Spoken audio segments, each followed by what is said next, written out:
ನಮಸ್ಕಾರ. ಮುಖ್ಯಾಂಶಗಳು. ಬಿಹಾರ ವಿಧಾನಸಭಾ ಚುನಾವಣೆಯ ಮತ ಎಣಿಕೆ ಪ್ರಗತಿಯಲ್ಲಿ 120ಕ್ಕೂ ಹೆಚ್ಚು ಕ್ಷೇತ್ರಗಳಲ್ಲಿ ಮುನ್ನಡೆ ಕಾಯ್ದುಕೊಂಡ ಎನ್ಡಿಎ ಮೈತ್ರಿಕೂಟ. ರಾಜ್ಯ ವಿಧಾನಸಭೆ ಉಪಚುನಾವಣೆಯಲ್ಲಿ ಜಯ ದಾಖಲಿಸಿದ ಬಿಜೆಪಿ. ರಾಜರಾಜೇಶ್ವರಿ ನಗರದಲ್ಲಿ ಮುನಿರತ್ನ, ಶಿರಾದಲ್ಲಿ ರಾಜೇಶ್ ಗೌಡಗೆ ಗೆಲುವು. ಸಚಿವ ಸಂಪುಟ ವಿಸ್ತರಣೆ ಕುರಿತು ಪಕ್ಷದ ವರಿಷ್ಠರೊಂದಿಗೆ ಚರ್ಚೆ. ಕೊರೋನಾ ಸಂದಿಗ್ಧತೆಯ ನಡುವೆಯೂ ಅಭಿವೃದ್ಧಿ ಯೋಜನೆ ಮುಂದುವರಿಕೆ. ಮುಖ್ಯಮಂತ್ರಿ ಬಿಎಸ್ ಯಡಿಯೂರಪ್ಪ.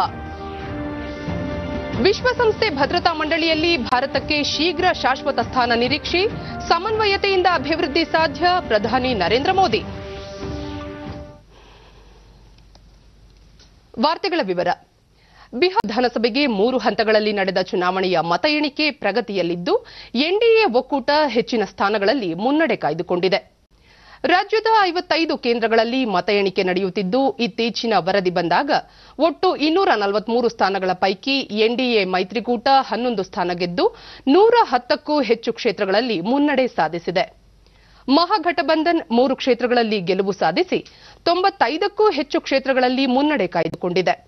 ಇತರರು 10 ಕ್ಷೇತ್ರಗಳಲ್ಲಿ ಮುನ್ನಡೆಯಲ್ಲಿದ್ದಾರೆ. ಈ ಮಧ್ಯೆ ಕೇಂದ್ರ ಉಪಚುನಾವಣಾ ಆಯುಕ್ತ ಉಮೇಶ್ ಸಿನ್ಹಾ ಕೋವಿಡ್ ನಿಯಮಾವಳಿಗಳು ಮತ್ತು ಮಾರ್ಗಸೂಚಿಗಳನ್ನು ಮತ ಎಣಿಕೆ ಕೇಂದ್ರಗಳಲ್ಲಿ ಕಟ್ಟುನಿಟ್ಟಾಗಿ ಪಾಲಿಸಲು ಆಯೋಗ ಸೂಚಿಸಿದೆ. ಉತ್ತಮ ಕಾರ್ಯಕ್ಷಮತೆಯೊಂದಿಗೆ ಫಲಿತಾಂಶ ಪ್ರಕಟಿಸುವಂತೆ ಅಧಿಕಾರಿಗಳಿಗೆ ಸೂಚಿಸಲಾಗಿದೆ. ಇಂದು ತಡರಾತ್ರಿ ವೇಳೆಗೆ ಬಹುತೇಕ ಕ್ಷೇತ್ರಗಳ ಫಲಿತಾಂಶ ಹೊರಬೀಳಲಿದೆ. ಮತ ಎಣಿಕೆ ಸುಗಮವಾಗಿ ಸಾಗುತ್ತಿದೆ ಎಂದರು. मुख्यमंत्री बनने का सपना है. बिहार में बीजेपी और गठबंधन का मुकाबला कांग्रेस और आरजेडी के महागठबंधन से है. पटना में बिहार बीजेपी के कार्यालय में जश्न का माहौल. ಬಿಜೆಪಿ ಮುಖಂಡ ರಾಜ್ಯವರ್ಧನ್ ರಾಥೋಡ್ ಬಿಹಾರದಲ್ಲಿ ನಿತೀಶ್ ಕುಮಾರ್ ಅವರ ಅಭಿವೃದ್ಧಿ ಪರ ಆಡಳಿತ ಮತ್ತು ಕೇಂದ್ರದಲ್ಲಿನ ನರೇಂದ್ರ ಮೋದಿ ನೇತೃತ್ವದ ಸರ್ಕಾರದ ಜನಪರ ಯೋಜನೆಗಳಿಗೆ ಬಿಹಾರದ ಜನತೆ ಮನ್ನಣೆ ನೀಡಿದ್ದಾರೆ. You are all aware that considering the protocols of pandemic, all arrangements of electoral processes were suitably modified to maintain the norms of social distancing, wearing of masks, sanitation and other safety norms related to health and hygiene. As the process of polls were modified, similarly the norms of the counting arrangements were also modified. Instead of 14 counting tables in a hall, generally we have 7 counting tables kept in every counting hall except the places where much bigger halls are available. देखिए exit polls को अपना काम करना होता है. BJP ಮುಖಂಡ ರಾಜ್ಯವರ್ಧನ್ ರಾಥೋಡ್ ಬಿಹಾರದಲ್ಲಿ ನಿತೀಶ್ ಕುಮಾರ್ ಅವರ ಅಭಿವೃದ್ಧಿ ಪರ ಆಡಳಿತ ಮತ್ತು ಕೇಂದ್ರದಲ್ಲಿನ ನರೇಂದ್ರ ಮೋದಿ ನೇತೃತ್ವದ ಸರ್ಕಾರದ ಜನಪರ ಯೋಜನೆಗಳಿಗೆ ಬಿಹಾರದ ಜನತೆ ಮನ್ನಣೆ ನೀಡಿದ್ದಾರೆ. ಮುಂದಿನ ದಿನಗಳಲ್ಲಿ ಎನ್ಡಿಎ ಆಡಳಿತಾವಧಿಯಲ್ಲಿ ಬಿಹಾರ ಅಭಿವೃದ್ಧಿಯತ್ತ ಸಾಗಲಿದೆ ಎಂದರು. एक बीमारू राज्य से उनको बेहतर विकसित राज्य बनाया. और प्रधानमंत्री मोदी जी कि अगर कोई सुशासन इस देश में ला सकता है, अगर कोई अपने से ज्यादा बढ़कर पूर्ण समर्पित भाव से देश के प्रति देश को विकसित कर सकते हैं, तो वो प्रधानमंत्री मोदी जी हैं. और उनकी जो पॉलिसीज, उनकी जो योजनाएं हैं वो, और उसी के विश्वास से आज जो बिहार में जो वोटिंग हुई है उसका नतीजा आपके सामने आ रहा है. इसमें भाजपा सबसे बड़ी पार्टी के रूप में ಈ ಮಧ್ಯೆ ಕರ್ನಾಟಕ ಸೇರಿದಂತೆ 11 ರಾಜ್ಯಗಳ 58 ಕ್ಷೇತ್ರಗಳ ವಿಧಾನಸಭಾ ಉಪಚುನಾವಣೆ ಮತ್ತು ಬಿಹಾರದ ವಾಲ್ಮೀಕಿ ನಗರ ಲೋಕಸಭಾ ಕ್ಷೇತ್ರದ ಉಪಚುನಾವಣೆಯ ಮತ ಎಣಿಕೆಯೂ ಪ್ರಗತಿಯಲ್ಲಿದೆ. ವಾಲ್ಮೀಕಿ ನಗರ ಕ್ಷೇತ್ರದಲ್ಲಿ ಜೆಡಿಯು ಅಭ್ಯರ್ಥಿ ಸುನಿಲ್ ಕುಮಾರ್ ಮುನ್ನಡೆ ಸಾಧಿಸಿದ್ದಾರೆ. ತೆಲಂಗಾಣದ ಏಕಮಾತ್ರ ದುಬ್ಬಾಕ ವಿಧಾನಸಭಾ ಚುನಾವಣೆಯಲ್ಲಿ ಕ್ಷೇತ್ರದಲ್ಲಿ ಬಿಜೆಪಿ ಅಭ್ಯರ್ಥಿ ತಮ್ಮ ಸಮೀಪದ ಪ್ರತಿಸ್ಪರ್ಧಿ ಆಡಳಿತಾರೂಢ ಟಿಆರ್ಎಸ್ ಅಭ್ಯರ್ಥಿ ವಿರುದ್ಧ ಗೆಲುವು ದಾಖಲಿಸಿದ್ದಾರೆ. ಮಧ್ಯಪ್ರದೇಶದ 28 ವಿಧಾನಸಭಾ ಕ್ಷೇತ್ರಗಳ ಪೈಕಿ ಬಿಜೆಪಿ 9ರಲ್ಲಿ ಗೆಲುವು ಸಾಧಿಸಿ 10 ಕ್ಷೇತ್ರಗಳಲ್ಲಿ ಮುಂದಿದೆ. ಕಾಂಗ್ರೆಸ್ 1 ಕ್ಷೇತ್ರದಲ್ಲಿ ಗೆದ್ದು 8 ಕ್ಷೇತ್ರಗಳಲ್ಲಿ ಮುನ್ನಡೆ ಕಾಯ್ದುಕೊಂಡಿದೆ. ಭೋಪಾಲ್ನಲ್ಲಿ ಬಿಜೆಪಿ ಕಾರ್ಯಕರ್ತರು ವಿಜಯೋತ್ಸವ ಆಚರಿಸಿದರು. ಮಧ್ಯಪ್ರದೇಶ ಮುಖ್ಯಮಂತ್ರಿ ಶಿವರಾಜ್ ಸಿಂಗ್ ಚೌಹಾಣ್ ಉಪಚುನಾವಣೆಯಲ್ಲಿ ಬಿಜೆಪಿ ಅಭೂತಪೂರ್ವ ಗೆಲುವು ದಾಖಲಿಸಿದ್ದು, ಎಲ್ಲಾ ಕ್ಷೇತ್ರಗಳಲ್ಲಿ ಪಕ್ಷದ ಅಭ್ಯರ್ಥಿಗಳು ಭಾರೀ ಅಂತರದಿಂದ ಗೆಲುವು ಸಾಧಿಸಿದ್ದಾರೆ. ಕೇಂದ್ರದಲ್ಲಿ ಮತ್ತು ರಾಜ್ಯದಲ್ಲಿ ಬಿಜೆಪಿ ಸರ್ಕಾರ ಕೈಗೆತ್ತಿಕೊಂಡ ಮತ್ತು ಜಾರಿಗೊಳಿಸಿದ ಯೋಜನೆಗಳಿಗೆ ಮತದಾರರು ಪುರಸ್ಕರಿಸಿದ್ದಾರೆ ಎಂದರು. ಮಾಜಿ ಮುಖ್ಯಮಂತ್ರಿ ಹಾಗೂ ಕಾಂಗ್ರೆಸ್ ಮುಖಂಡ ಕಮಲ್ನಾಥ್ ಪ್ರಜಾಪ್ರಭುತ್ವದಲ್ಲಿ ಮತದಾರರ ತೀರ್ಪನ್ನು ಒಪ್ಪುತ್ತೇವೆ ಎಂದು ಹೇಳಿದ್ದಾರೆ. ಗುಜರಾತ್ನ 7 ಕ್ಷೇತ್ರಗಳಲ್ಲಿ ಬಿಜೆಪಿ ಗೆಲುವು ಸಾಧಿಸಿದ್ದು 1 ಕ್ಷೇತ್ರದಲ್ಲಿ ಮುನ್ನಡೆ ಕಾಯ್ದುಕೊಂಡಿದೆ. ಒಡಿಶಾದ 2 ಕ್ಷೇತ್ರಗಳಲ್ಲಿ ಆಡಳಿತಾರೂಢ ಬಿಜೆಡಿ ಮುಂದಿದೆ. ಉತ್ತರ ಪ್ರದೇಶದ 7 ವಿಧಾನಸಭಾ ಕ್ಷೇತ್ರಗಳ 2 ಕ್ಷೇತ್ರಗಳಲ್ಲಿ ಬಿಜೆಪಿ ಗೆದ್ದು 4ರಲ್ಲಿ ಮುಂದಿದೆ. ಸಮಾಜವಾದಿ ಪಕ್ಷ 1 ಕ್ಷೇತ್ರದಲ್ಲಿ ಗೆದ್ದಿದೆ. ಮಣಿಪುರದ 4 ವಿಧಾನಸಭಾ ಕ್ಷೇತ್ರಗಳ ಪೈಕಿ 3ರಲ್ಲಿ ಬಿಜೆಪಿ ಗೆಲುವು ಸಾಧಿಸಿದ್ದು ಪಕ್ಷೇತರ ಅಭ್ಯರ್ಥಿ 1 ಸ್ಥಾನದಲ್ಲಿ ಜಯಗಳಿಸಿದ್ದಾರೆ. ನಾಗಾಲ್ಯಾಂಡ್ನ 2 ಕ್ಷೇತ್ರಗಳ ಪೈಕಿ ಪಕ್ಷೇತರ ಮತ್ತು ಎನ್ಡಿಪಿಪಿ ಪಕ್ಷದ ತಲಾ ಒಬ್ಬರು ಗೆದ್ದಿದ್ದಾರೆ. ವಿದ್ಯುನ್ಮಾನ ಮತಯಂತ್ರ ಇವಿಎಂಗಳು ವಿಶ್ವಾಸಾರ್ಹವಾಗಿದ್ದು ಈ ಬಗ್ಗೆ ಯಾವುದೇ ಸಂದೇಹ ಪಡಬೇಕಿಲ್ಲ ಎಂದು ಚುನಾವಣಾ ಆಯೋಗ ಸ್ಪಷ್ಟಪಡಿಸಿದೆ. ದೆಹಲಿಯಲ್ಲಿಂದು ಉಪಚುನಾವಣಾ ಆಯುಕ್ತ ಸುದೀಪ್ ಜೈನ್ ವಿದ್ಯುನ್ಮಾನ ಮತಯಂತ್ರಗಳ ವಿಶ್ವಾಸಾರ್ಹತೆ ಬಗ್ಗೆ ಮತ್ತೊಮ್ಮೆ ಸ್ಪಷ್ಟನೆ ನೀಡಲಾಗುತ್ತಿದೆ. ಸುಪ್ರೀಂ ಕೋರ್ಟ್ ಸಹ ಇವಿಎಂಗಳ ವಿಶ್ವಾಸಾರ್ಹತೆಯನ್ನು ಎತ್ತಿ ಹಿಡಿದಿದೆ. ಚುನಾವಣಾ ಆಯೋಗ 2017ರಲ್ಲಿ ಇವಿಎಂಗಳ ಬಗ್ಗೆ ಪ್ರಶ್ನಿಸುವವರಿಗೆ ಸವಾಲೆಸೆದಿತ್ತು. ಎಲ್ಲಿಯೂ ಯಂತ್ರಗಳಲ್ಲಿ ಲೋಪ ಕಂಡು ಬಂದಿಲ್ಲ. ಇವಿಎಂಗಳಲ್ಲಿನ ಮಾಹಿತಿಯನ್ನು ಯಾವುದೇ ರೀತಿಯಲ್ಲಿ ತಿರುಚಲು ಸಾಧ್ಯವಿಲ್ಲವಾದ್ದರಿಂದ ಯಾರೊಬ್ಬರೂ ಅನುಮಾನ ಪಡಬೇಕಾದ ಅಗತ್ಯವಿಲ್ಲ ಎಂದು ಹೇಳಿದ್ದಾರೆ.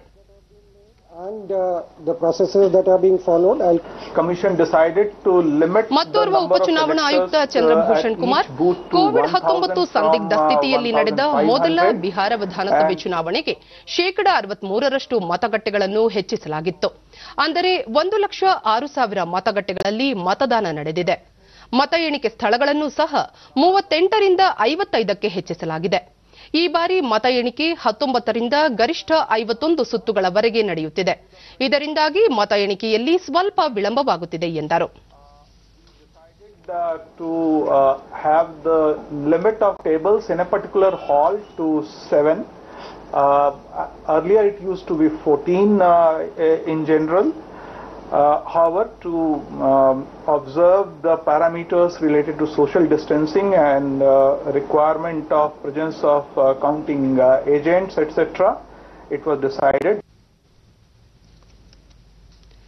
ತೀವ್ರ ಕುತೂಹಲ ಕೆರಳಿಸಿದ್ದ ರಾಜ್ಯದ ಶಿರಾ ಮತ್ತು ರಾಜರಾಜೇಶ್ವರಿ ನಗರ ವಿಧಾನಸಭಾ ಕ್ಷೇತ್ರಗಳ ಉಪಚುನಾವಣೆಯಲ್ಲಿ ಬಿಜೆಪಿ ಅಭ್ಯರ್ಥಿಗಳು ಗೆಲುವು ಸಾಧಿಸಿದ್ದಾರೆ. 2 ಕ್ಷೇತ್ರದಲ್ಲಿ ಕಾಂಗ್ರೆಸ್ 2ನೇ ಸ್ಥಾನ ಪಡೆದುಕೊಂಡಿದ್ದು ಜೆಡಿಎಸ್ 3ನೇ ಸ್ಥಾನದಲ್ಲಿದೆ. ರಾಜರಾಜೇಶ್ವರಿ ನಗರ ಬಿಜೆಪಿ ಅಭ್ಯರ್ಥಿ ಮುನಿರತ್ನ 1,24,446 ಮತಗಳನ್ನು ಪಡೆದು ಪ್ರತಿಸ್ಪರ್ಧಿ ಕುಸುಮ ವಿರುದ್ಧ 58,113 ಮತಗಳ ಅಂತರದಲ್ಲಿ ಗೆಲುವು ಸಾಧಿಸಿದ್ದಾರೆ.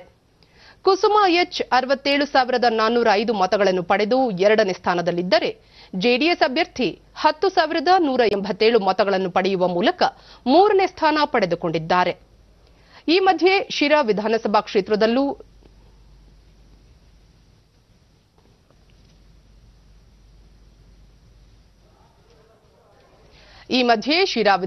ಕ್ಷೇತ್ರದಲ್ಲೂ ಬಿಜೆಪಿ ಅಭ್ಯರ್ಥಿ ಡಾ ಸಿಎಂ ರಾಜೇಶ್ ಗೌಡ 63,229 ಮತಗಳನ್ನು ಪಡೆದು 12,949 ಮತಗಳ ಅಂತರದಲ್ಲಿ ಜಯ ಸಾಧಿಸಿದ್ದಾರೆ.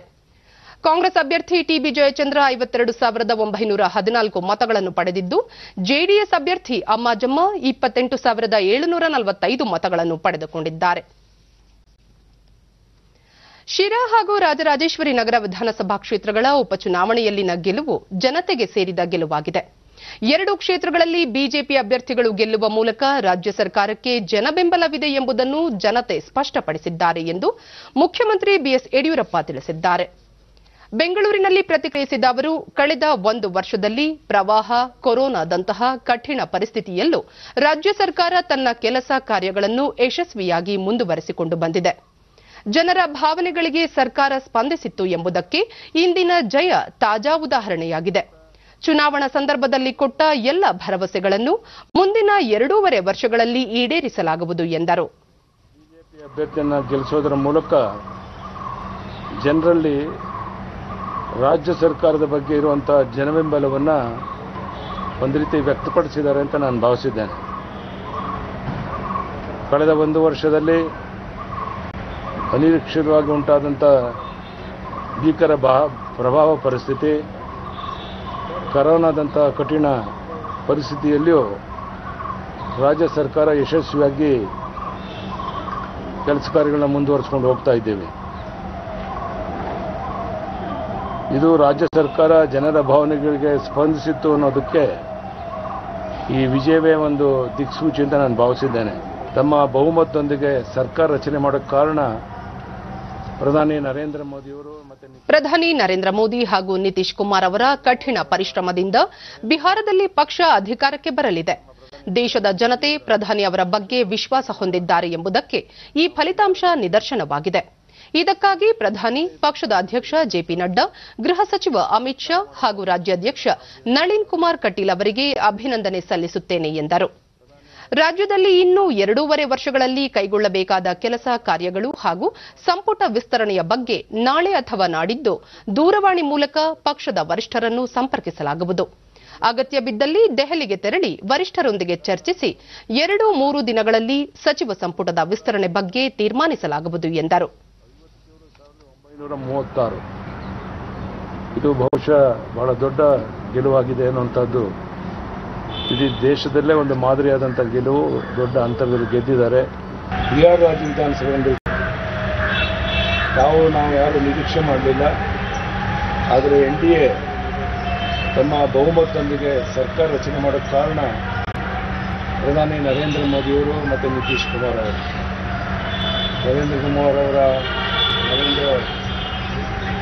ನಮ್ಮ ಪ್ರಧಾನಿ ನರೇಂದ್ರ ಮೋದಿಯವರ ವಿಶೇಷ ಪರಿಶ್ರಮದಿಂದ ನಾವು ಬಿಹಾರದಲ್ಲಿ ನಿರೀಕ್ಷೆ ಮಾಡದೇ ಇದ್ದಂಥ ಒಂದು ಗೆಲುವನ್ನು ಸಾಧಿಸಿ ಸರ್ಕಾರ ಮಾಡೋಕ್ಕೆ ಅವಕಾಶ ಆಗಿದೆ ಅನ್ನುವಂಥದ್ದು ದೇಶದ ಜನರಲ್ಲಿ ಪ್ರಧಾನಿ ನರೇಂದ್ರ ಮೋದಿಯವರ ಬಗ್ಗೆ ಇರುವಂಥ ವಿಶ್ವಾಸಕ್ಕೆ ಇದೊಂದು ಒಳ್ಳೆಯ ತಾಜಾ ಉದಾಹರಣೆ ಅಂತ ನಾನಾದರೂ ಭಾವಿಸಿದ್ದೇನೆ.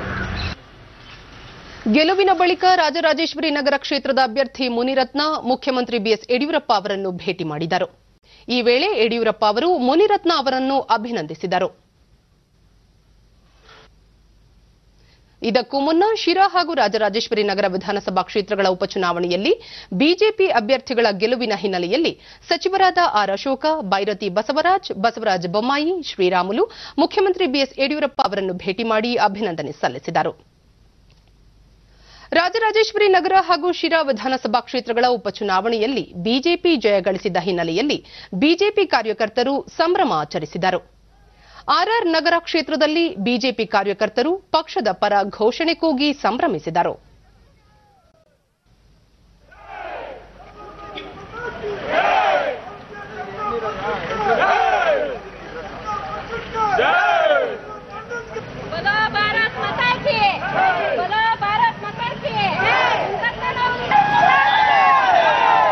ತುಮಕೂರಿನ ಶಿರಾ ಕ್ಷೇತ್ರದಲ್ಲೂ ಬಿಜೆಪಿ ಕಾರ್ಯಕರ್ತರು ಪಕ್ಷದ ಬಾವುಟ ಪ್ರದರ್ಶಿಸಿ ಘೋಷಣೆ ಕೂಗಿ ಸಂತಸ ವ್ಯಕ್ತಪಡಿಸಿದರು.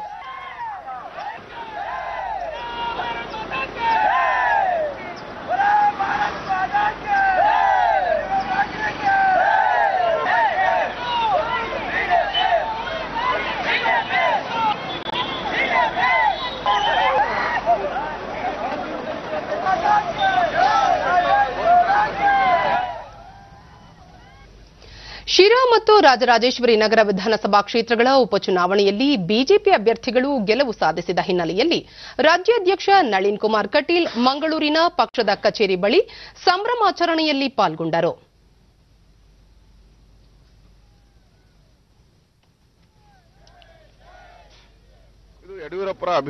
ಬಳಿಕ ಅವರು ಮುಖ್ಯಮಂತ್ರಿ ಯಡಿಯೂರಪ್ಪ ನಡೆಸಿದ ಅಭಿವೃದ್ಧಿ ಕಾರ್ಯಗಳನ್ನು ಮೆಚ್ಚಿ ಜನತೆ 2 ಕ್ಷೇತ್ರಗಳಲ್ಲಿ ಬಿಜೆಪಿ ಅಭ್ಯರ್ಥಿಗಳನ್ನು ಗೆಲ್ಲಿಸಿದ್ದಾರೆ. ಶಿರಾದಲ್ಲಿ ಬಿಜೆಪಿ ಮೊಟ್ಟ ಮೊದಲ ಬಾರಿಗೆ ಗೆಲುವು ಸಾಧಿಸುವ ಮೂಲಕ ಇತಿಹಾಸ ನಿರ್ಮಿಸಿದೆ. ವಿಧಾನ ಪರಿಷತ್ನ 4 ಕ್ಷೇತ್ರಗಳಲ್ಲಿ ಗೆಲುವು ಸಾಧಿಸಲಿದ್ದು ಮುಂಬರುವ ಉಪಚುನಾವಣೆಗಳಲ್ಲೂ ಪಕ್ಷ ಗೆಲುವು ಸಾಧಿಸಲಿದೆ ಎಂದು ಅವರು ವಿಶ್ವಾಸ ವ್ಯಕ್ತಪಡಿಸಿದರು. 2 ಕ್ಷೇತ್ರಗಳು ನಮಗೆ ಗೆಲುವಾಗಿದೆ. 4 ವಿಧಾನ ಪರಿಷತ್ ಚುನಾವಣೆ ಮತ ಎಣಿಕೆ ಆಗ್ತದೆ. ಅದರಲ್ಲೂ ನಾವು 4 ಸ್ಥಾನಗಳನ್ನು ಬಿಜೆಪಿ ಗೆಲ್ಲುತ್ತೆ. ಮುಂದಿನ 2 ಸ್ಥಾನಗಳು ವಿಧಾನ ಸಭೆಗೆ ಬರುತ್ತೆ ಮತ್ತು 1 ಲೋಕಸಭೆ. ಆ 3 ಕ್ಷೇತ್ರಗಳನ್ನು ನಾವು ಗೆಲ್ತೀವಿ. ಇವತ್ತು ವಾತಾವರಣ ನೀವು ನೋಡಿದ್ರಿ, ಮಧ್ಯಪ್ರದೇಶ ಇರಬಹುದು. ಬಿಹಾರದಲ್ಲಿ ಎನ್ಡಿಎ ಗೆಲುವಿನ ಸನಿಹದಲ್ಲಿದ್ದು ಪ್ರಧಾನಿ ನರೇಂದ್ರ ಮೋದಿ ಅವರ ನಾಯಕತ್ವ ಮತ್ತು ಅಭಿವೃದ್ಧಿಯನ್ನು ಪರಿಗಣಿಸಿ ಮತ ನೀಡಿದ್ದಾರೆ ಎಂದು ಅಭಿಪ್ರಾಯಪಟ್ಟರು. ದೇಶ ಉಳಿಬೇಕು ಅಂತ ಆದರೆ ಬಿಜೆಪಿ ಇರಬೇಕು. ಈ ದೇಶದ ಅಭಿವೃದ್ಧಿ, ಈ ದೇಶದ ರಕ್ಷಣೆ ನರೇಂದ್ರ ಮೋದಿಯಿಂದ ಸಾಧ್ಯ. ಹಾಗಾಗಿ ಜನ ಪ್ರೀತಿಗೆ ಗೌರವ ಕೊಟ್ಟಿದ್ದಾರೆ. ನರೇಂದ್ರ ಮೋದಿ ಅವರ ಅಭಿವೃದ್ಧಿ ಪ್ರೀತಿಗೆ ಜನ ಗೌರವ ಕೊಟ್ಟು ಇವತ್ತು ಭಾರತೀಯ ಜನತಾ ಪಾರ್ಟಿಗೆ ಆಶೀರ್ವಾದ ಮಾಡ್ತಾರೆ.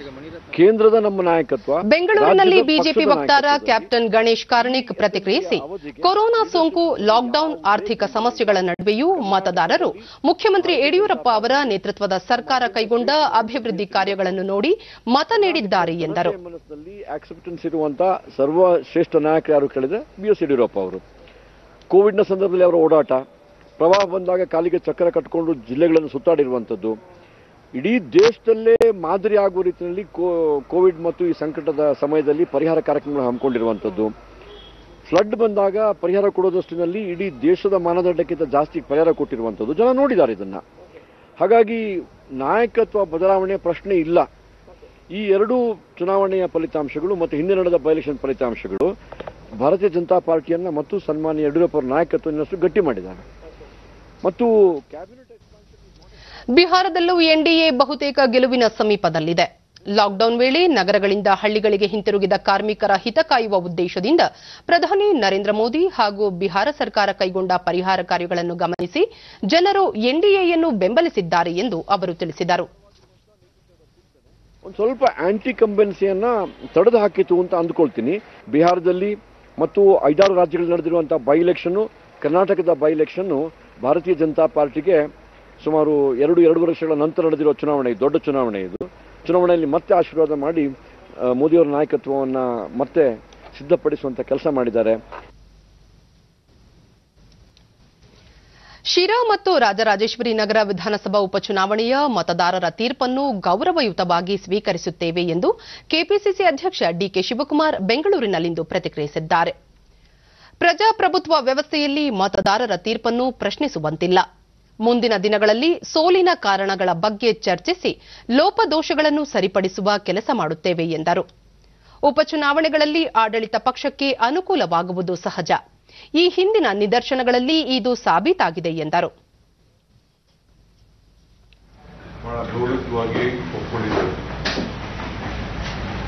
ಮತದಾರರ ತೀರ್ಪು ಪ್ರಶ್ನೆ ಮಾಡುವಂತಹ ಪರಿಸ್ಥಿತಿಯಲ್ಲಿ ಕಾಂಗ್ರೆಸ್ ಪಕ್ಷ ಇಲ್ಲ. ಏಕೆಂದರೆ ಪ್ರಜಾಪ್ರಭುತ್ವದ ವ್ಯವಸ್ಥೆಯಲ್ಲಿ ನಾವು ನಂಬಿಕೊಂಡಿರೋದು ಹೇಗಾಯ್ತು, ಹೆಂಗಾಯ್ತು, ಯಾಕೆ ಈ ರೀತಿ ತೀರ್ಪು ತೆಗೆದುಕೊಂಡು ಅನ್ನೋದನ್ನ ಮುಂದೆ ದಿನದಲ್ಲಿ ಕೂತ್ಕೊಂಡು ನಾವು ಚರ್ಚೆ ಮಾಡಿ ಎಲ್ಲೆಲ್ಲೇನೇನು ಸರಿ ಮಾಡ್ಕೊಳ್ಬೇಕಾಗಿದೆ ಅದನ್ನೆಲ್ಲ ಆ ಕೆಲಸವನ್ನು ನಾವು ಮಾಡ್ತೇವೆ. ಉಪಚುನಾವಣೆಯಲ್ಲಿ ವಿಧಾನಸಭೆ ವಿರೋಧ ಪಕ್ಷದ ನಾಯಕ ಸಿದ್ದರಾಮಯ್ಯ ಪ್ರತಿಕ್ರಿಯಿಸಿ, ಶಿರಾ ಹಾಗೂ ರಾಜರಾಜೇಶ್ವರಿ ನಗರ ಕ್ಷೇತ್ರಗಳಲ್ಲಿ ಬಿಜೆಪಿ ಅಭ್ಯರ್ಥಿಗಳು ಜಯಗಳಿಸಿದ್ದು ಜನರ ತೀರ್ಪನ್ನು ಒಪ್ಪಿಕೊಂಡಿದ್ದೇವೆ ಎಂದು ಹೇಳಿದ್ದಾರೆ. ಪ್ರಜಾಪ್ರಭುತ್ವ ವ್ಯವಸ್ಥೆಯಲ್ಲಿ ಸೋಲು ಗೆಲುವು ಸಾಮಾನ್ಯ. ಶಿರಾ ಕ್ಷೇತ್ರದಲ್ಲಿ ಗೆಲ್ಲುವ ವಿಶ್ವಾಸವಿತ್ತು. ರಾಜರಾಜೇಶ್ವರಿ ನಗರದಲ್ಲಿ ಪೈಪೋಟಿ ನೀಡುವ ನಿರೀಕ್ಷೆ ಇತ್ತು. ಆದರೂ ಪ್ರಜಾಪ್ರಭುತ್ವದಲ್ಲಿ ಜನರ ತೀರ್ಪನ್ನು ಒಪ್ಪಿಕೊಳ್ಳಬೇಕಾಗಿದೆ ಎಂದು ಹೇಳಿದ್ದಾರೆ.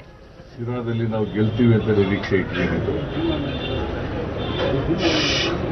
ಇದರಲ್ಲೂ ಕೂಡ RR ನಗರದಲ್ಲೂ ಕೂಡ ಒಳ್ಳೆಯ ಫೈಟ್ ಕೊಡ್ತೀವಿ ಅಂತ ಅನ್ಕೊಂಡಿದ್ದು. ಬಹಳ ಚೆನ್ನಾಗಿ ಇಂಪ್ರೂವ್ಮೆಂಟ್ ಕೂಡ ಆಗಿತ್ತು RR ನಗರದಲ್ಲಿ. ಪ್ರಜಾಪ್ರಭುತ್ವ ವ್ಯವಸ್ಥೆಯಲ್ಲಿ ಜನರು ಕೊಟ್ಟಂತ ತೀರ್ಪನ್ನು ಒಪ್ಪಿಕೊಳ್ಳಬೇಕಾಗ್ತದೆ. ನಾವು ಜನರ ತೀರ್ಪನ್ನು ಎರಡೂ ಕ್ಷೇತ್ರಗಳಲ್ಲಿ ಜನರು ಏನು ತೀರ್ಪು ಕೊಟ್ಟಿದ್ದಾರೆ ಈ ಚುನಾವಣೆಯಲ್ಲಿ ಅದನ್ನ ಒಪ್ಕೊಂಡಿದ್ದೇವೆ. ಕಳೆದ ಅಕ್ಟೋಬರ್ 28ರಂದು ವಿಧಾನ ಪರಿಷತ್ತಿನ 4 ಸ್ಥಾನಗಳಿಗೆ ನಡೆದಿದ್ದ ಚುನಾವಣೆಗೂ ಮತ ಎಣಿಕೆ ಕಾರ್ಯ ಕೂಡ ಇಂದು ಪ್ರಗತಿಯಲ್ಲಿದೆ. ಬೆಂಗಳೂರು ಶಿಕ್ಷಕರ ಕ್ಷೇತ್ರ, ಈಶಾನ್ಯ ಶಿಕ್ಷಕರ ಕ್ಷೇತ್ರ ಹಾಗೂ ಆಗ್ನೇಯ ಪದವೀಧರರ ಕ್ಷೇತ್ರ ಮತ್ತು ಪಶ್ಚಿಮ ಪದವೀಧರರ ಕ್ಷೇತ್ರಗಳಿಗೆ ಚುನಾವಣೆ ನಡೆದಿತ್ತು. ಬೆಂಗಳೂರಿನಲ್ಲಿ ಶಿಕ್ಷಕರ ಕ್ಷೇತ್ರದ ಚುನಾವಣೆಯ ಮತ ಎಣಿಕೆ ಕಾರ್ಯ ಸರ್ಕಾರಿ ಕಲಾ ಕಾಲೇಜಿನಲ್ಲಿ ಭಾರೀ ಬಿಗಿ ಭದ್ರತೆ ನಡುವೆ ನಡೆಯಿತು. ಬೆಂಗಳೂರು ಶಿಕ್ಷಕರ ಕ್ಷೇತ್ರದಲ್ಲಿ ಬಿಜೆಪಿ ಅಭ್ಯರ್ಥಿ ಪುಟ್ಟಣ್ಣ 7,335 ಮತಗಳನ್ನು ಪಡೆದು ಗೆಲುವು ಸಾಧಿಸಿದ್ದಾರೆ. ಪಶ್ಚಿಮ ಪದವೀಧರ ಕ್ಷೇತ್ರದ ಮತ ಎಣಿಕೆ ಕಾರ್ಯ ಧಾರವಾಡದ ಕೃಷಿ ವಿಶ್ವವಿದ್ಯಾಲಯದಲ್ಲಿ ನಡೆಯುತ್ತಿದ್ದು, ಮೂರನೇ ಸುತ್ತಿನ ಮತ ಎಣಿಕೆಯಲ್ಲಿ ಬಿಜೆಪಿಯ ಎಸ್ವಿ ಸಂಕನೂರ ಮುನ್ನಡೆ ಸಾಧಿಸಿದ್ದು, ಕಾಂಗ್ರೆಸ್ನ ಆರ್ಎಂ ಕುಬೇರಪ್ಪ ಹಾಗೂ ಜೆಡಿಎಸ್ ಬೆಂಬಲಿತ ಅಭ್ಯರ್ಥಿ ಬಸವರಾಜ ಗುರಿಕಾರ ಹಿನ್ನಡೆ ಅನುಭವಿಸಿದ್ದಾರೆ. ಈಶಾನ್ಯ ಶಿಕ್ಷಕರ ಕ್ಷೇತ್ರದಲ್ಲಿ 21,437 ಪ್ರಥಮ ಪ್ರಾಶಸ್ತ್ಯದ 7,000 ಮತಗಳ ಎಣಿಕೆ ಕಾರ್ಯ ಮುಗಿದಿದ್ದು, ಇದರಲ್ಲಿ ಬಿಜೆಪಿ ಅಭ್ಯರ್ಥಿ ಶಶೀಲಾ ಜಿ ನಮೋಶಿ 9,190 ಮತಗಳ ಅಂತರದಿಂದ ಮುನ್ನಡೆ ಸಾಧಿಸಿದ್ದಾರೆ. ಈ ಮಧ್ಯೆ ಕಾಂಗ್ರೆಸ್ ಅಭ್ಯರ್ಥಿ ಶರಣಪ್ಪ ಮಟ್ಟೂರು 6,095 ಮತ ಪಡೆದಿದ್ದು, ಜೆಡಿಎಸ್ನ ತಿಮ್ಮಯ್ಯ ಪುರ್ಲೆ 3,757 ಮತಗಳನ್ನು ಗಳಿಸಿದ್ದಾರೆ.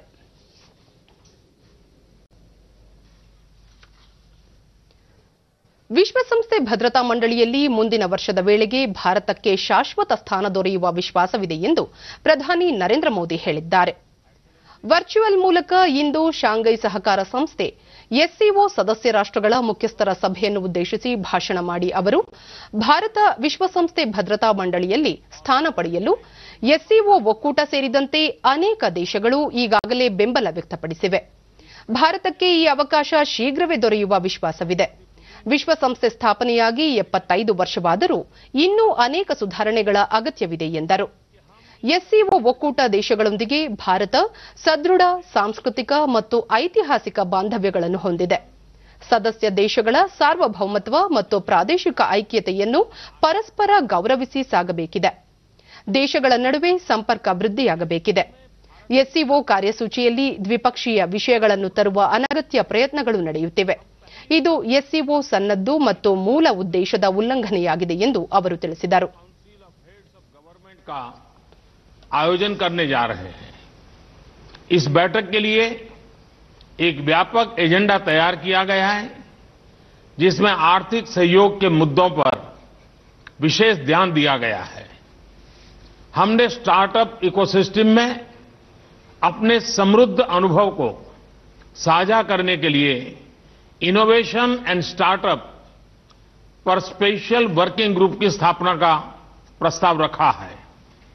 हमने ट्रेडिशनल मेडिसिन पर वर्किंग ग्रुप का भी प्रस्ताव रखा है, ताकि एससीओ देशों में पारंपरिक और प्राचीन चिकित्सा के ज्ञान और समकालीन चिकित्सा में हो रही प्रगति एक दूसरे के पूरक बन सके. एक्सेलेंसीज, भारत का दृढ़ विश्वास है कि इकोनॉमिक मल्टीलेटरलिज्म ಕೋವಿಡ್ ಪರಿಸ್ಥಿತಿ ಸುಧಾರಿಸಿದ ನಂತರ ಭಾರತದಲ್ಲಿ ಎಸ್ಸಿಒ ಆಹಾರ ಮೇಳವನ್ನು ಆಯೋಜಿಸಲಾಗುವುದು. ಸಾಂಪ್ರದಾಯಿಕ ಔಷಧಗಳ ಬಳಕೆ ಮತ್ತು ನವೋದ್ಯಮಗಳಿಗಾಗಿ ಕಾರ್ಯತಂಡ ರಚನೆಗೆ ಭಾರತ ಎಸ್ಸಿಒಗೆ ಶಿಫಾರಸು ಮಾಡುತ್ತಿದೆ ಎಂದರು. ರಷ್ಯಾ ಅಧ್ಯಕ್ಷ ವ್ಲಾಡಿಮಿರ್ ಪುಟಿನ್ ಸಭೆಯ ಅಧ್ಯಕ್ಷತೆ ವಹಿಸಿದ್ದರು. ಚೈನಾ, ಪಾಕಿಸ್ತಾನ, ಕಜಕಿಸ್ತಾನ, ಕಿರ್ಗಿಸ್ತಾನ ಮತ್ತು ತಜಕಿಸ್ತಾನ ರಾಷ್ಟ್ರಗಳ ಮುಖ್ಯಸ್ಥರು ಭಾಗವಹಿಸಿದ್ದರು. वैश्विक अर्थव्यवस्था के लिए एक फोर्स मल्टीप्लायर साबित होगा और एससीओ क्षेत्र की आर्थिक प्रगति को गति प्रदान करेगा. एक्सेलेंसीज, एससीओ क्षेत्र से भारत का घनिष्ठ सांस्कृतिक और ऐतिहासिक संबंध रहा है.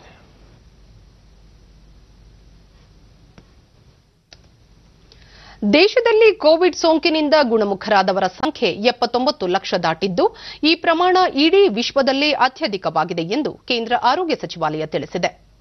ದೆಹಲಿಯಲ್ಲಿಂದು ಆರೋಗ್ಯ ಸಚಿವಾಲಯದ ಕಾರ್ಯದರ್ಶಿ ರಾಜೇಶ್ ಭೂಷಣ್, ಕಳೆದ 7 ದಿನಗಳಲ್ಲಿ ಪ್ರತಿ 10 ಲಕ್ಷ ಜನಸಂಖ್ಯೆಯಲ್ಲಿ 235 ಹೊಸ ಕೋವಿಡ್ ಪ್ರಕರಣಗಳು ವರದಿಯಾಗಿವೆ. ಜಾಗತಿಕವಾಗಿ ಈ ಪ್ರಮಾಣ 482.3ರಷ್ಟಿದೆ. ಕಳೆದ ವಾರ ದೈನಂದಿನ ಸರಾಸರಿ ಚೇತರಿಕೆಯ ಸಂಖ್ಯೆ 51,476ರಷ್ಟಿತ್ತು. ಈವರೆಗೆ 11,96,00,000 ಕೋವಿಡ್ ಮಾದರಿಗಳ ಪರೀಕ್ಷೆ ನಡೆಸಲಾಗಿದ್ದು, ಕಳೆದ ವಾರ ದಿನವೊಂದರಲ್ಲಿ 11 ಲಕ್ಷಕ್ಕೂ ಅಧಿಕ ಪರೀಕ್ಷೆಗಳನ್ನು ನಡೆಸಲಾಗುತ್ತಿದೆ ಎಂದರು. ದೇಶದಲ್ಲಿ ಇದುವರೆಗೆ 11,96,00,000 ಕೋವಿಡ್ ಪರೀಕ್ಷೆಗಳನ್ನು ನಡೆಸಲಾಗಿದ್ದು, ಇದು ವಿಶ್ವದಲ್ಲೇ 2ನೇ ಅತ್ಯಧಿಕ ಪ್ರಮಾಣವಾಗಿದೆ. ಇತರೆ ಯಾವುದೇ ದೇಶಕ್ಕಿಂತ ಭಾರತದಲ್ಲಿ ಹೆಚ್ಚಿನ ಪರೀಕ್ಷೆಗಳನ್ನು ನಡೆಯುತ್ತಿವೆ ಎಂದರು. ಕೋವಿಡ್-19 ಲಸಿಕೆ ಕುರಿತ ರಾಷ್ಟ್ರೀಯ ತಜ್ಞರ ತಂಡ ಲಸಿಕೆ ತಯಾರಿಕಾ ಕಂಪನಿಗಳ ಜೊತೆ ಸಂಪರ್ಕದಲ್ಲಿದೆ. ದೇಶೀಯ ಮತ್ತು ವಿದೇಶಿಯ ಉತ್ಪಾದಕರು ಇದರಲ್ಲಿ ಸೇರಿದ್ದಾರೆ. ಕಂಪನಿಗಳು ಉತ್ಪಾದಿಸುತ್ತಿರುವ ಲಸಿಕೆಗಳಲ್ಲಿನ ಪ್ರಗತಿಯ ಸ್ಥಿತಿ ಬಗ್ಗೆ ಪರಿಶೀಲಿಸಲಾಗುತ್ತಿದೆ ಎಂದು ಹೇಳಿದ್ದಾರೆ. आईसीएमआर महानिर्देशक डॉक्टर बलराम भार्गव भी नीचे हैं और 4.2% है. We had also deputed during the election campaigning period a central team to Bihar, which had found certain good practices, which had also found certain areas of concern. Particularly, that team found that outside urban centers, the wearing of mask, maintenance of physical distance, and hand hygiene were less than satisfactory. So those findings we have shared with the state government as we do in respect of other states. And we are happy to report that once we submitted those findings for the consideration of states, requisite corrective action was initiated by Bihar. Take cold weather, take festivals. ICMR ಮಹಾನಿರ್ದೇಶಕ doctor Balram Bhargava ರಾಜಧಾನಿ ದೆಹಲಿಯಲ್ಲಿ Covid ಪ್ರಕರಣಗಳು ಮತ್ತೆ ತೀವ್ರ ಏರಿಕೆಯಾಗುತ್ತಿರುವುದಕ್ಕೆ ವಾಯು ಮಾಲಿನ್ಯ, ಚಳಿ ವಾತಾವರಣ ಮತ್ತು ಹಬ್ಬ ಹಾಗೂ ಮದುವೆ ಸಮಾರಂಭಗಳಲ್ಲಿ ಜನದಟ್ಟಣೆ ಕಾರಣವಾಗಿದೆ. ಹೆಚ್ಚುವರಿ ಪರೀಕ್ಷೆಗಳನ್ನು ನಡೆಸುವಂತೆ ದೆಹಲಿ ಸರ್ಕಾರಕ್ಕೆ ಸೂಚಿಸಲಾಗಿದೆ ಎಂದರು. दिल्ली एनसीआर रीजन से भी आवागमन भी ज़्यादा चल रहा है, तो इस क्योंकि फेस्टिवल्स की वजह से, इसलिए ये भी रीज़न हो सकता है जिससे कि केसेस बढ़ रहे हैं दिल्ली में. मगर जैसे कि बताया है कि दिल्ली में एक स्पाइक हुई थी मई जून के महीने में और जल्दी कम आई थी और बिल्कुल काफ़ी नीचे तक आ गई थी. फिर सेकेंड स्पाइक जो हुई है वो सितंबर में हुई, वो बिल्कुल नीचे तक वापस नहीं आई. ये थर्ड स्पाइक तो डेफिनेटली है जिसमें हम लोग देख रहे हैं कि फर्स्ट सेकंड से ज्यादा केस आए. ಬಳ್ಳಾರಿ ಜಿಲ್ಲೆಯ ಹಂಪಿಯ ಕನ್ನಡ ವಿಶ್ವವಿದ್ಯಾಲಯದ 20ನೇ ನುಡಿ ಹಬ್ಬ ಇಂದು ನಡೆಯಿತು. ಉನ್ನತ ಶಿಕ್ಷಣ ಸಚಿವರೂ ಆಗಿರುವ ಉಪಮುಖ್ಯಮಂತ್ರಿ ಡಾಕ್ಟರ್ ಸಿಎನ್ ಅಶ್ವತ್ಥನಾರಾಯಣ ಸೇರಿದಂತೆ ಹಲವು ಗಣ್ಯರು ಪಾಲ್ಗೊಂಡಿದ್ದರು. ಕಾರ್ಯಕ್ರಮದಲ್ಲಿ ಶಿಕ್ಷಣ ತಜ್ಞ, ಸಮಾಜ ಸೇವಕ ಡಾಕ್ಟರ್ ಊಡೆ ಪಿ ಕೃಷ್ಣ ಹಾಗೂ ಹಿರಿಯ ವೈದ್ಯ ಡಾಕ್ಟರ್ ಹಣಮಂತಪ್ಪ ಗೋವಿಂದಪ್ಪ ದಡ್ಡಿ ಅವರಿಗೆ ನಾಡೋಜ ಪ್ರಶಸ್ತಿಯನ್ನು ಡಾಕ್ಟರ್ ಅಶ್ವತ್ಥನಾರಾಯಣ ಪ್ರದಾನ ಮಾಡಿದರು. ರಾಷ್ಟ್ರೀಯ ಮೌಲ್ಯಾಂಕನ ಮತ್ತು ಮಾನ್ಯತಾ ಪರಿಷತ್ ನ್ಯಾಕ್ ನಿರ್ದೇಶಕ ಪ್ರೊಫೆಸರ್ ಎಸ್ಪಿ ಶರ್ಮಾ ಘಟಿಕೋತ್ಸವ ಭಾಷಣ ಮಾಡಿ ಜನಪದ ಜ್ಞಾನ ಎಲ್ಲ ಸಾಕ್ಷರ ಜ್ಞಾನಕ್ಕಿಂತ ಮಿಗಿಲಾದದ್ದು ಎಂದರು. ಪ್ರಸಾರಕ್ಕಾಗಿ ಕನ್ನಡ ಸಾಂಸ್ಕೃತಿಕ ಎಂದು ಕನ್ನಡ ಅದರ ಅರ್ಥವಂತಿಕೆ ಹಾಗೂ ವ್ಯಾಪ್ತಿ ಕೃಷ್ಣರಂಧ್ರದಂತೆ ಹಿಗ್ಗುತ್ತ ಜ್ಞಾನ, ಆಧ್ಯಾತ್ಮ ಹಾಗೂ ಸರಳ ಜೀವನದ ಕಂಪನ್ನು ಹರಡಿಸುತ್ತಿದೆ. ಆದರೆ ಅದು ಕರ್ಮಾನುಷ್ಠಾನದಲ್ಲಿ ಮಾತ್ರ ಸಾಧ್ಯ. ಕೆರೆಯ ನೀರನ್ನು ಕೆರೆಗೆ ಚೆಲ್ಲಿದಂತೆ ಜ್ಞಾನವು ಕರ್ಮದಲ್ಲಿ ಮೇಳೈಸಿದರೆ ಅದುವೇ ಧರ್ಮಾನುಸಂಧಾನ. ಜ್ಞಾನ ಮತ್ತೊಂದು ಕರ್ಮ, ಧರ್ಮ ಸಾಧನಗಳು. ವಿಶ್ವವಿದ್ಯಾಲಯದ ಕುಲಪತಿ ಸಾಚಿ ರಮೇಶ್ ಕನ್ನಡ ವಿಶ್ವವಿದ್ಯಾಲಯದ ಡಾಕ್ಟರ್ ರಾಜ್ಕುಮಾರ್ ಅಧ್ಯಯನ ಪೀಠವನ್ನು ಸಿನಿಮಾ ಅಧ್ಯಯನ ಕೇಂದ್ರವಾಗಿ ಅಭಿವೃದ್ಧಿಪಡಿಸಿದೆ.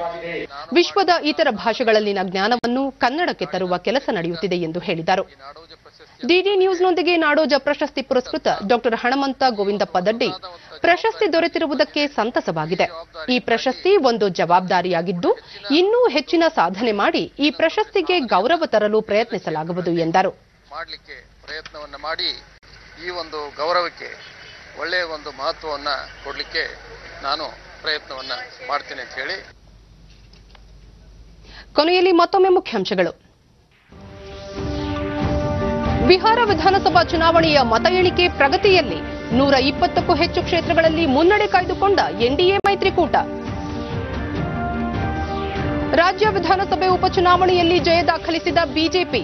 ರಾಜರಾಜೇಶ್ವರಿ ನಗರದಲ್ಲಿ ಮುನಿರತ್ನ, ಶಿರಾದಲ್ಲಿ ರಾಜೇಶ್ ಗೌಡಗೆ ಗೆಲುವು. ಸಚಿವ ಸಂಪುಟ ವಿಸ್ತರಣೆ ಕುರಿತು ಪಕ್ಷದ ವರಿಷ್ಠರೊಂದಿಗೆ ಚರ್ಚೆ. ಕೊರೋನಾ ಸಂದಿಗ್ಧತೆಯ ನಡುವೆಯೂ ಅಭಿವೃದ್ಧಿ ಯೋಜನೆ ಮುಂದುವರಿಕೆ. ಮುಖ್ಯಮಂತ್ರಿ ಬಿಎಸ್ ಯಡಿಯೂರಪ್ಪ. ವಿಶ್ವಸಂಸ್ಥೆ ಭದ್ರತಾ ಮಂಡಳಿಯಲ್ಲಿ ಭಾರತಕ್ಕೆ ಶೀಘ್ರ ಶಾಶ್ವತ ಸ್ಥಾನ ನಿರೀಕ್ಷೆ. ಸಮನ್ವಯತೆಯಿಂದ ಅಭಿವೃದ್ಧಿ ಸಾಧ್ಯ. ಪ್ರಧಾನಿ ನರೇಂದ್ರ ಮೋದಿ. ವೀಕ್ಷಕರೇ, ತಪ್ಪದೇ ಮಾಸ್ಕ್ ಧರಿಸಿ. ನೀವು ಸುರಕ್ಷಿತವಾಗಿರುವುದರೊಂದಿಗೆ ನಿಮ್ಮವರನ್ನು ಸುರಕ್ಷಿತವಾಗಿರಿಸಿ. ಸರಿಯಾದ ಕ್ರಮದಲ್ಲಿ ಮುಖಗವಸು ತಪ್ಪದೇ ಧರಿಸಿ. ನಮ್ಮ ಮುಂದಿನ ವಾರ್ತಾ ಪ್ರಸಾರ ರಾತ್ರಿ 9 ಗಂಟೆಗೆ ಡಿಡಿ ಚಂದನದಲ್ಲಿ. ನಮಸ್ಕಾರ.